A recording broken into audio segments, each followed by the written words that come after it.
Welcome to the CereCore Podcast, where we focus on the intersection of healthcare and IT.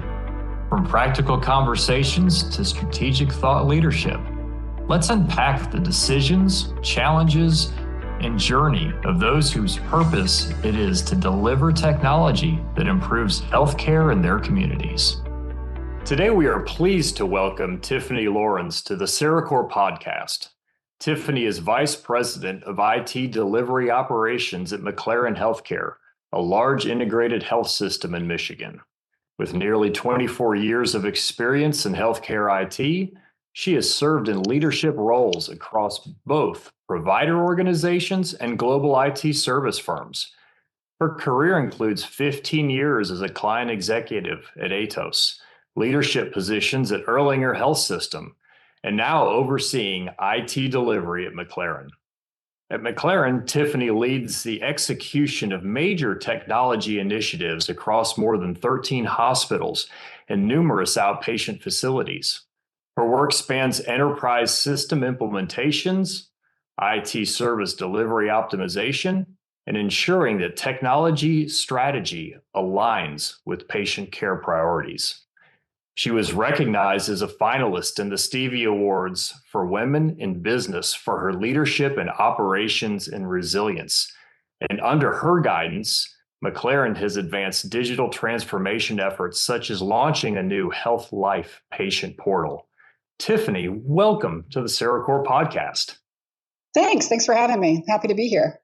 Well, we're thrilled to have you. And we always love to start these conversations just learning a little bit more about your career journey in healthcare IT. We touched on it just briefly in your introduction, but maybe you could dive in a little bit more and really then what ultimately brought you to McLaren.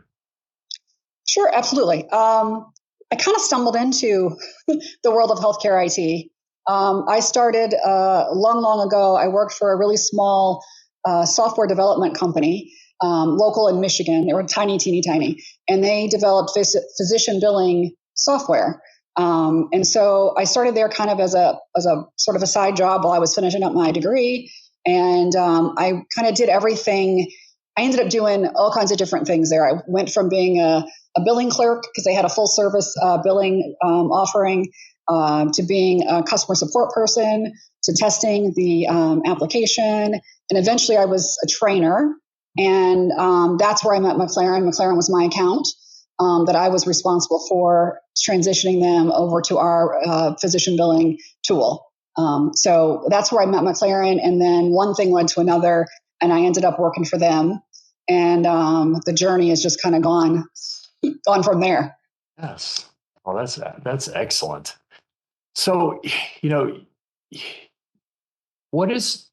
you've got a lot of responsibility there. And so, maybe give our audience a little bit of perspective. What is overseeing IT delivery across those, 13 plus hospitals and outpatient facilities look like for you on a day-to-day basis? And maybe dive into a little bit, what are some of the unique challenges of supporting such a diverse environment?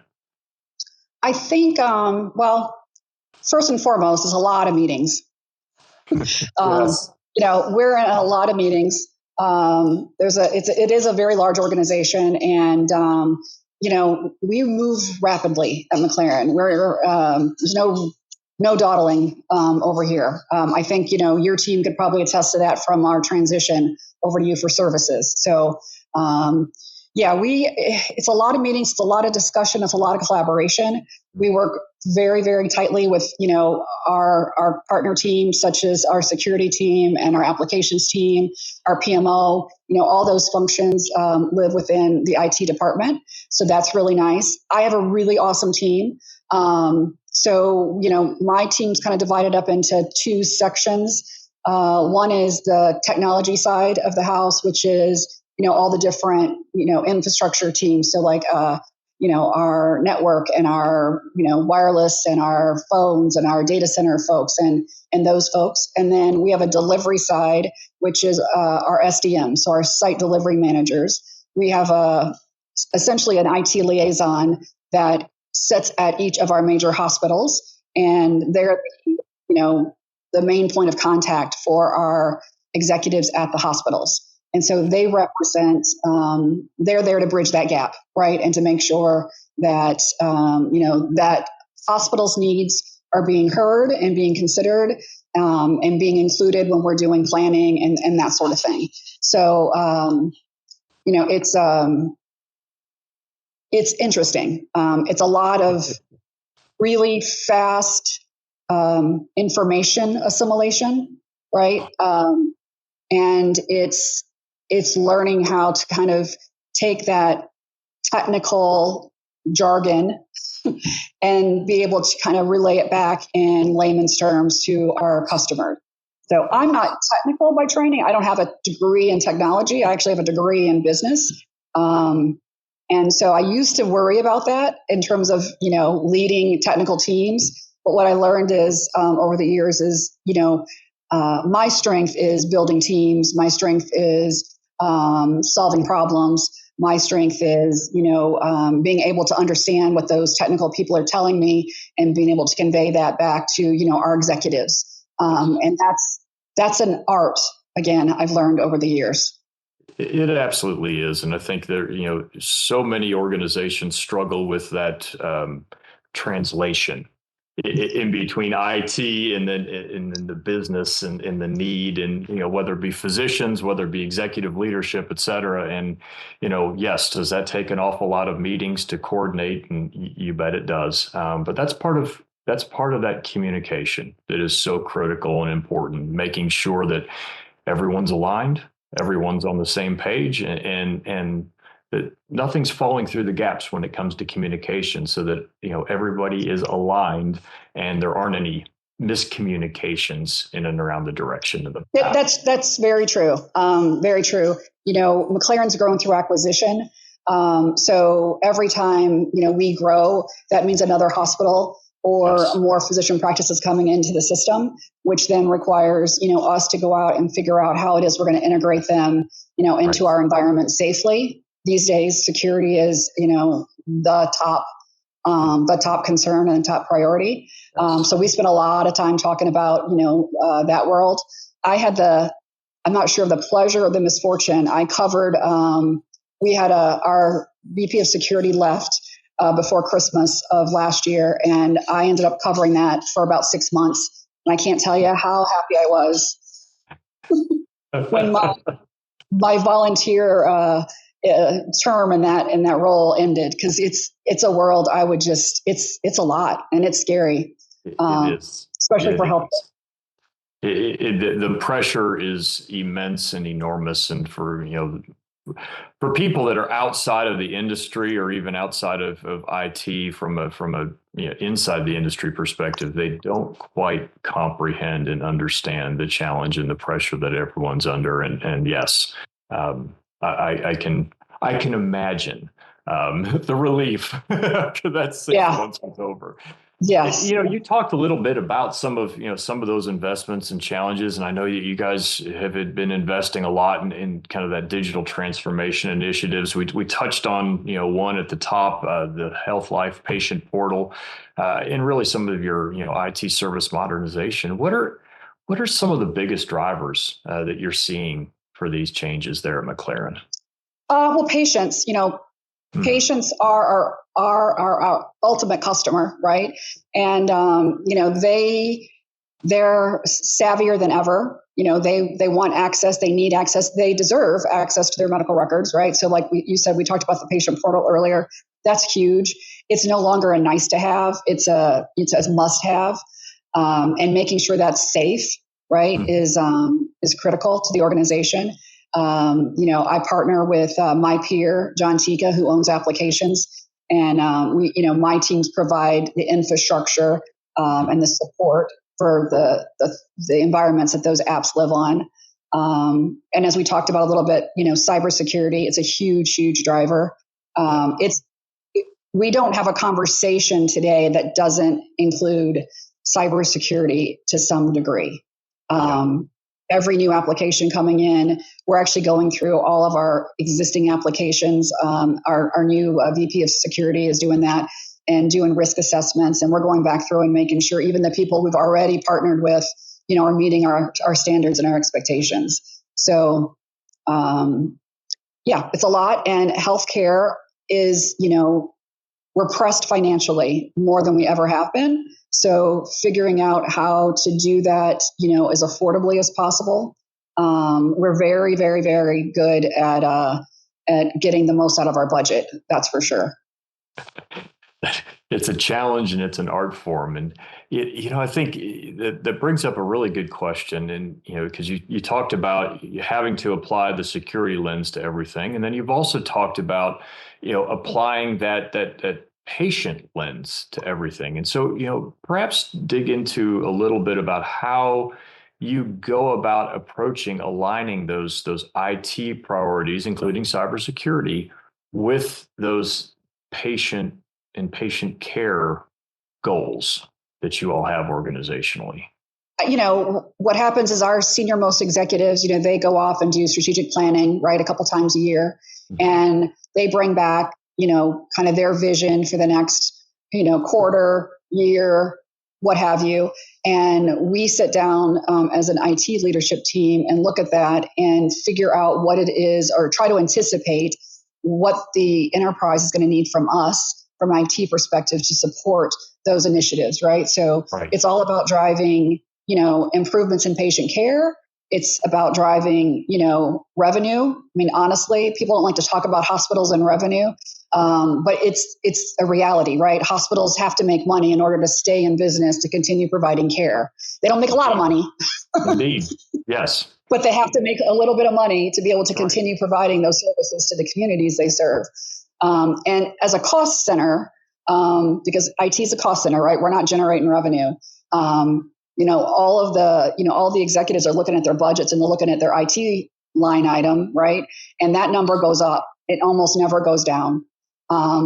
It's kind of counter to what you would think, right? You think, oh, well, we're getting faster, we're getting better, we're getting, no, I mean, yes, but we're also getting much more complicated solutions and tools to things, and those cost more. And then there's to implement, and then they cost more to support day to day. Yes. So, we're always challenged year over year to keep our budgets flat, which is really, really hard.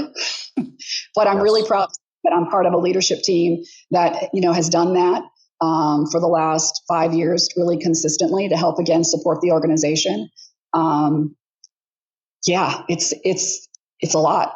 Yeah. And our environment current, right? So like, again, from that security lens, as I mentioned, healthcare doesn't have a lot of money. And so what happens is we tend to have our infrastructure we let that age out a little bit more than you see in other industries, right?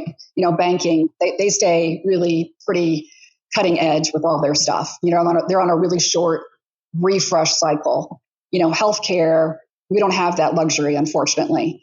And so, we're always, part of our budgets every year is just to go through and be refreshing those oldest, most vulnerable systems, right? And retiring them out of our system, and ensuring that, for example, our wireless infrastructure is, got enough capacity to be able to support the growing demand on it. More and more and more things are wireless, right?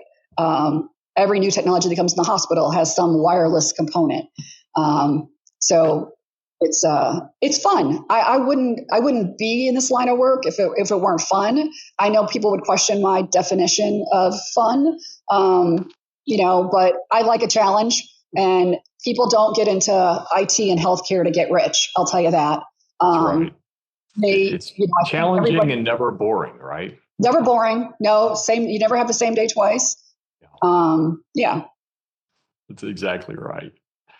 Well, you touched on a lot there, Tiffany, and one of the things I'd love to dive into a little bit, because you guys have taken, there's certainly a couple of different paths that organizations take from an IT perspective. Some choose to have, and try to do everything themselves. McLaren's made a strategic decision to partner for a number of IT functions. And so could you, walk us through kind of what that decision-making process looked like and what you've learned through those transitions and partnerships? It's interesting. So when McLaren first decided to outsource, right, it was, I'm going to say it was probably 25 years ago.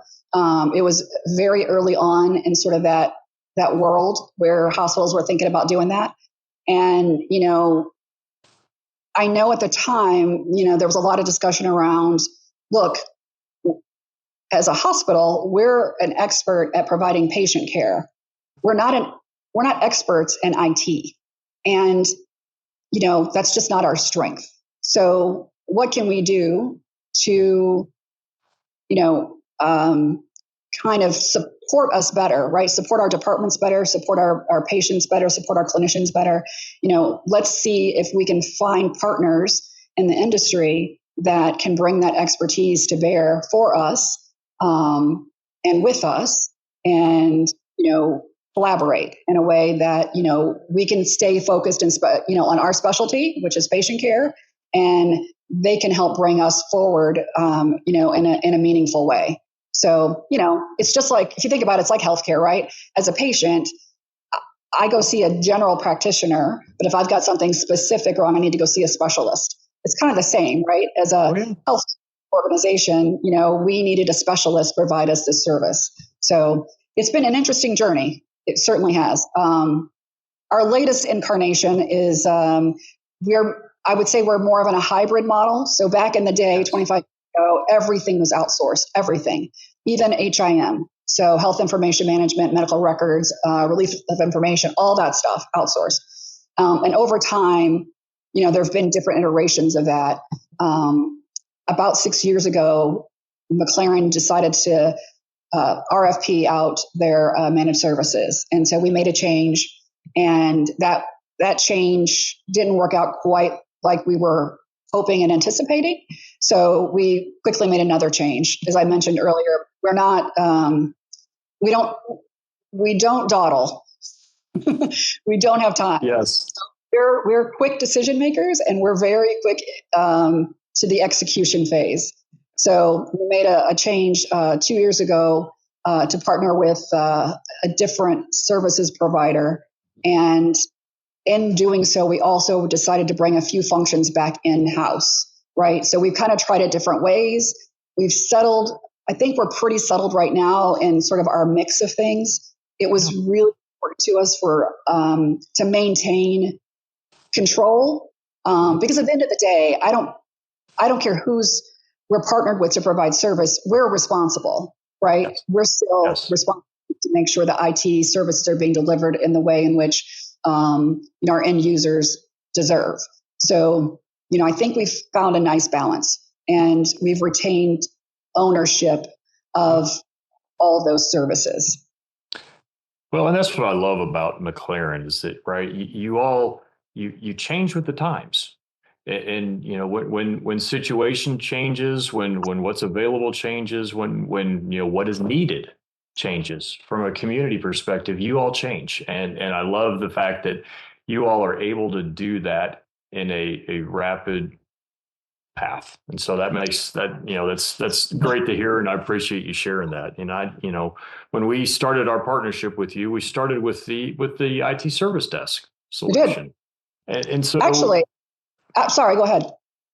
So I was just, kind of curious, what were some of the maybe specific challenges that you were, looking to address, and how that kind of came to fruition? Well, so actually, when we were going through that transition a couple of years ago, we had pretty much convinced ourselves we probably need to just build our own service desk, right, to be honest with you.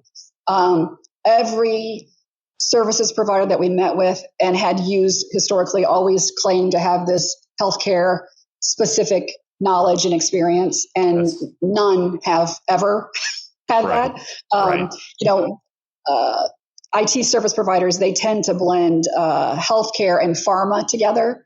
And so if you probe them for very long, you learn very quickly that it's pharma is the bulk of their business. And that's when they say healthcare, that's really what they're talking about, which, as those of us who are in healthcare know, is not healthcare. Very, very, very different. Yes. In the traditional sense, right? So through kind of trying to explore that, we were introduced to some folks at CereCore, and y'all very kindly came in and had some conversations with us just to help educate us about what we would be facing, what we were looking at. You weren't here on a sales call. We, again, we're not looking to utilize your services. Honestly, at the time, we didn't even really understand your services. So through those conversations with Chris and folks, we very, very quickly recognized that, oh, you already have what we want to build. Mm-hmm. And you grew out of a healthcare organization. So you actually really, truly have healthcare experience, that, elusive thing that everyone promises and is never, ever delivered. So those conversations really, really quickly change from help us figure out how to do this for ourselves to, oh, wait, how can you provide this service to us? Because at the end of the day, I didn't really want to have to run a call center and do all that stuff. That is a thankless job. Yes, it is. It's definitely an art and a science, and yes, but I appreciate you sharing that, and certainly I think when you look at partnerships, and this has been told to me a number of times, and something that we certainly take to heart, which is we have to function as an extension of your team and in support of your mission, and to me that's what makes a successful partnership. And so, I think from your perspective, how do you, obviously partnerships start somewhere. How, from the provider side, how do you like to see those evolve going forward? With you as our partner, for example? You can use us as an example, or just anybody in general. Well, transparency, right? That is first and foremost the most important thing to us. We kind of have this philosophy. We will always, always give you an honest, straightforward answer. You might not like the answer, but you will get an answer that is honest. Because for both of us to be successful, right, we have to be honest about what your capabilities are versus what our needs and expectations are. I tell every vendor that we meet with and are working on a partnership with, it's okay to tell us no, right? I've been on the vendor side. Vendors have this reluctancy to say no because they feel like that's the beginning of the end, right? If I say no, they're going to see me as capable and they're going to go off and want to do other things. That's the furthest thing from the truth.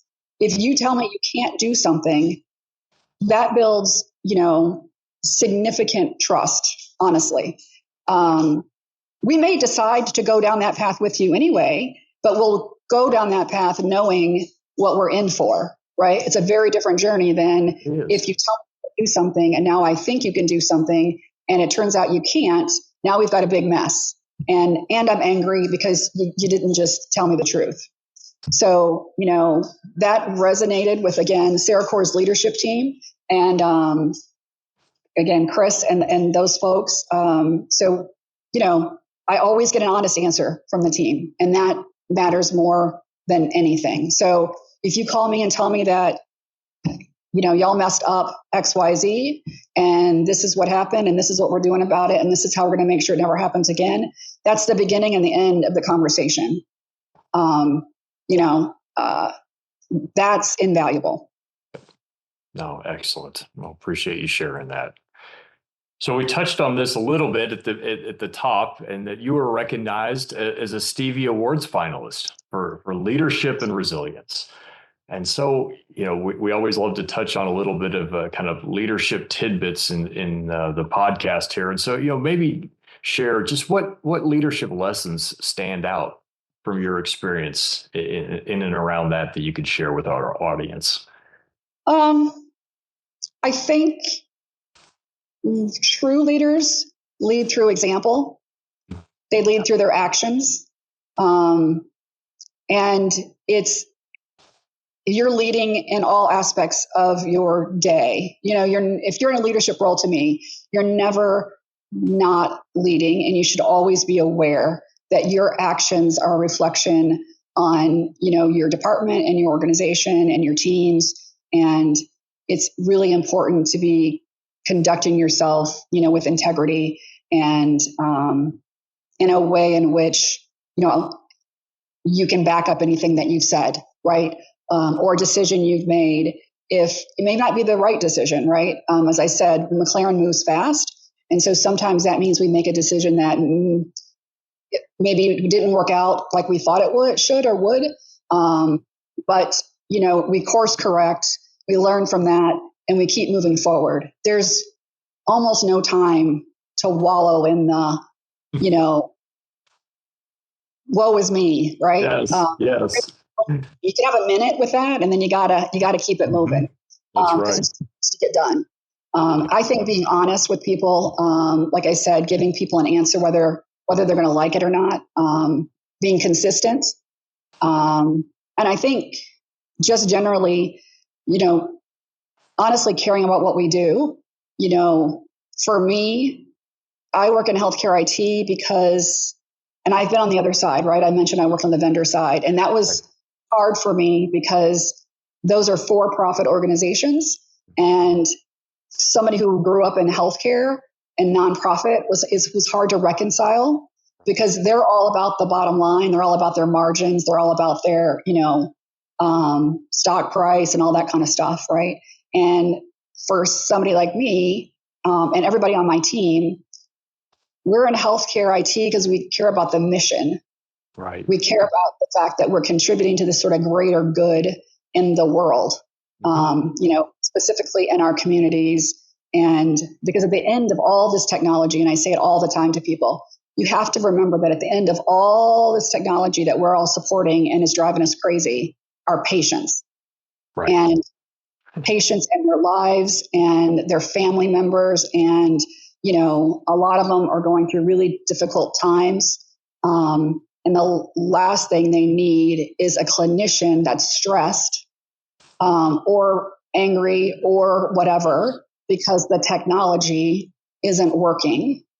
And now they're having a hard time doing their job, which is providing care to these patients. Yes. And now their focus is split, and they're not able to focus 100% on their patient care, because now they have this hassle over here with the technical side of how they do that job. And you just have to always think about that. Yeah. Always. No, I appreciate you tying that all together. We were very intentional when we came up with our tagline being the link to life-saving care. Mm-hmm. And we challenge our team members to be able to clearly understand and articulate the roles that they do and how that impacts that patient and that bedside. Mm-hmm. And, a lot of our team members listen to this podcast, and many work behind the scenes, right? And they never show up at the bedside. What would you want them to know about their work and the impact to both patients and clinicians? That it matters. Every person, every piece of the puzzle that is needed to provide that ultimate deliverable, right? To get that application into the clinician's hands so they have access to a patient's, care record, right? Their medical record, as they're sitting there talking with them, and they're looking at their results from this and their results from that, and they're looking at their previous notes and all those things. Everything that had to happen for that to occur without issue, every person in that back office, so to speak, of that mattered, absolutely mattered, all the way to our CereCore service desk partner, who helps our clinicians and our users when they have issues. It all matters. Yep. No, that's excellent, and appreciate that. So we're in the advice section. So what advice would you give other healthcare leaders that are trying to balance all of the challenges that you all face, right? Balancing IT modernization, balancing the ever-changing workforce needs, the elevation of the patient experience. Just what advice would you give?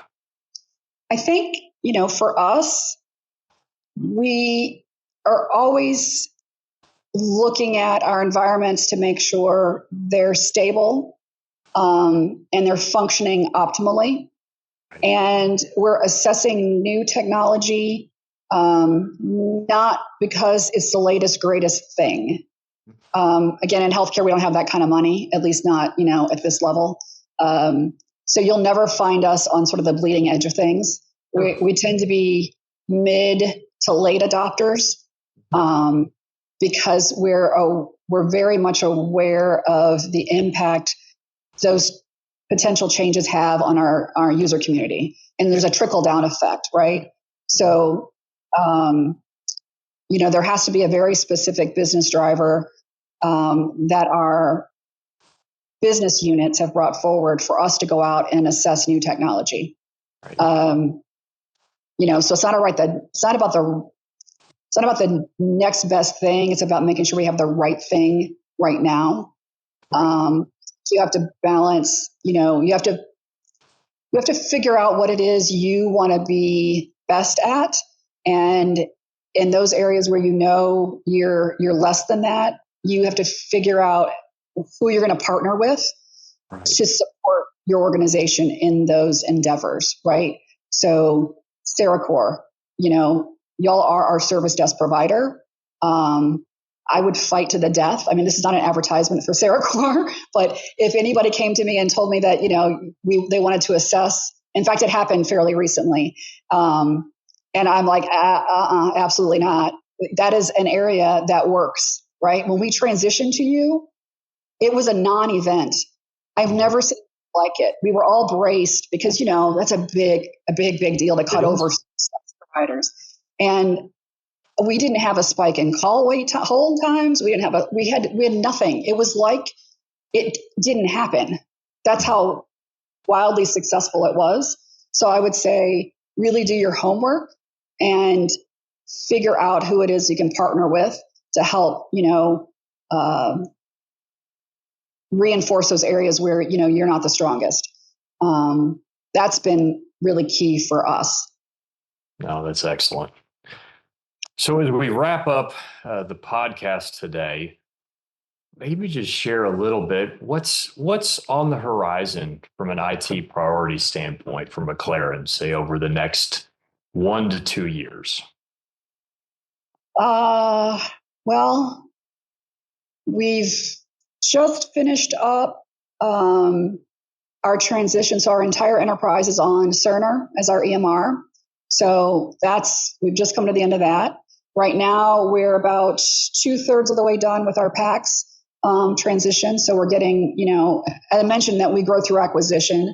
Yes. And one of the big challenges we have is getting, all of those hospitals on our centralized systems, right? So, we call it One McLaren. So all those systems that we share across the enterprise, John's got some things going on in the applications and world where we'll probably be making some changes in the next couple of years.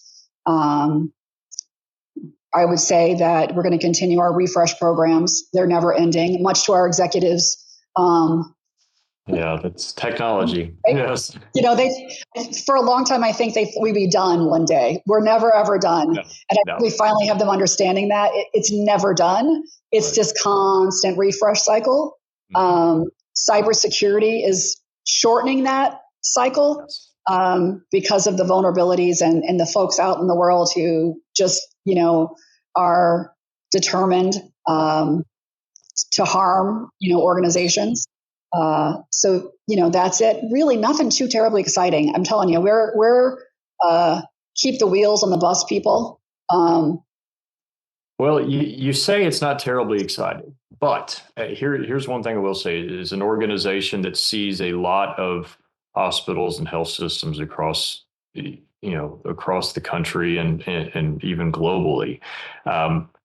You can't underestimate the power of the standardization that you all enforce and you work through from a M&A perspective.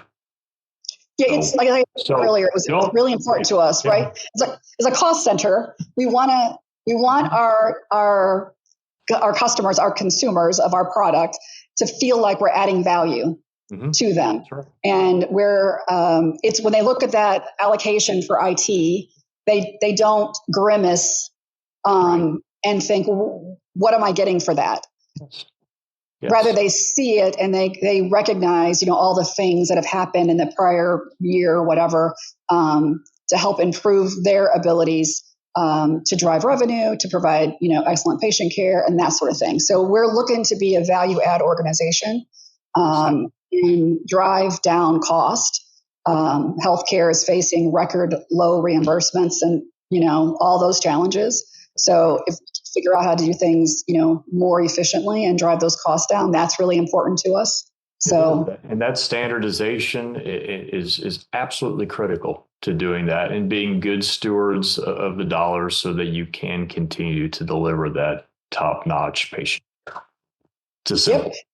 It's interesting what I think our executives, because we're a corporate department, right? So that means we service the entire enterprise. Right. We sit at our corporate office. Our senior most executives, right, have realized that IT, we see everything. Mm-hmm. We see across all the organizations, all the departments, all the business units. You can't really do anything these days without IT as much as they would like to. So they've come to us. We've partnered more in the last couple of years, identifying opportunities to drive down costs, to go, hey, did you know that we have 4 different, whatever's cardiology, PACS systems? Did you know? And then, and so it's been interesting to see the organization kind of get excited about those opportunities and start driving, more of that. Yes.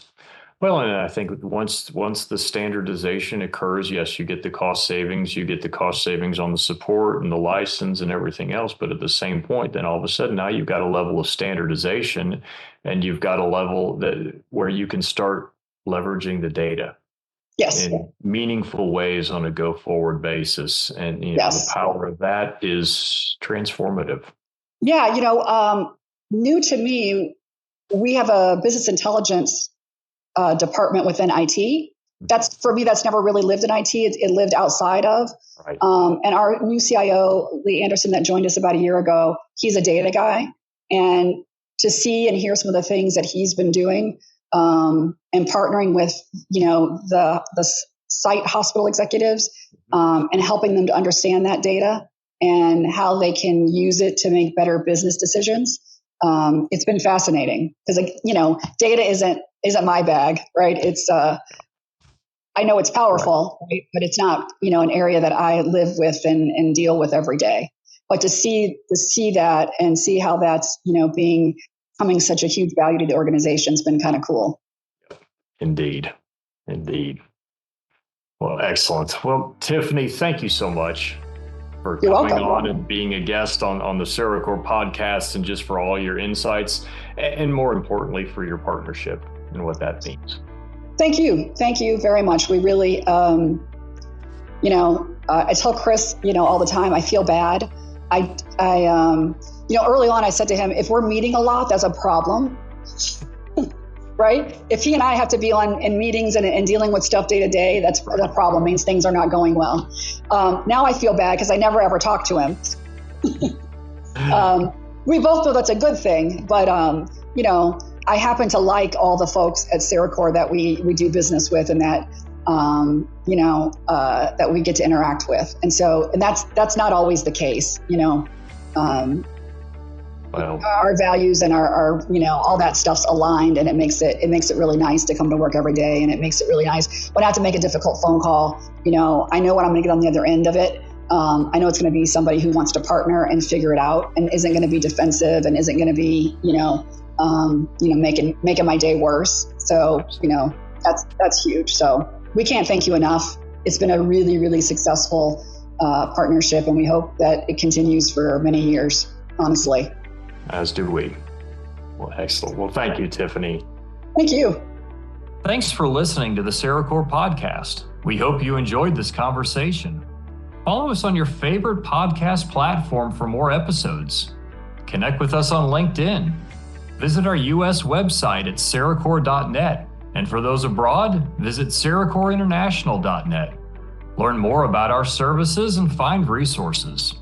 At CereCore, we are healthcare operators at heart and know the difference that the right IT partner can make in delivering quality patient care 24/7. Let's help make IT better. Here's to the journey.